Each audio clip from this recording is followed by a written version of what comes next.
Watch me give my husband a fade. Yes, it's been a minute. His hair is really long, poor thing. I started filming like this, but then realized you couldn't see anything, so we switched to this view.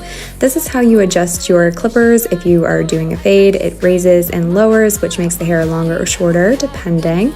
I do not recommend doing a fade if this is your first time cutting someone's hair, and I'm not recommending you cut anyone's hair. I'm just showing you what I do. And I faded up to a little above his ear, as you can see here on both sides.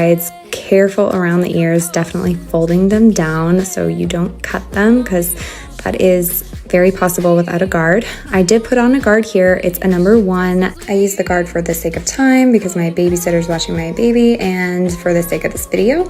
And then I switch to a number 2 and go further up all the way to where I'm going to use scissors. As you can see here, it's nicely faded all the way to the top. Then I wet the top of his hair, and here is how you actually hold scissors. It's kind of like similar to holding a pencil. And then you pull the hair to the length that you want and cut over top of your fingers with the scissors. I like to start off on the sides. Some people will start off in the middle and then connect the sides, but I just go from one side of the head to the other. I had to change out my scissors because those ones were dull.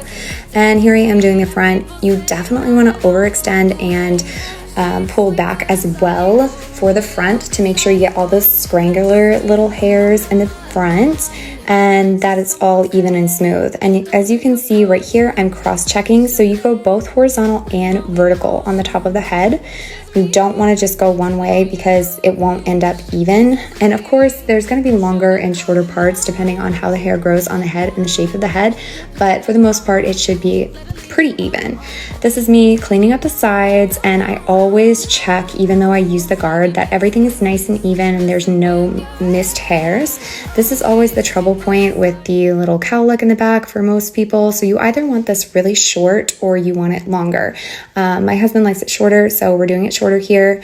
A trick is to take some thinning shears, that is just shears with holes in it, and take some of the weight out of that style. And as you can see here, it makes it so much smoother.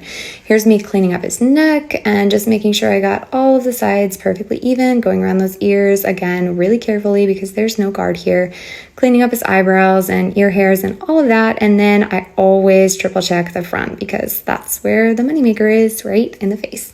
And my least favorite part, of course, is the cleanup, but before, and then look at this handsome man after.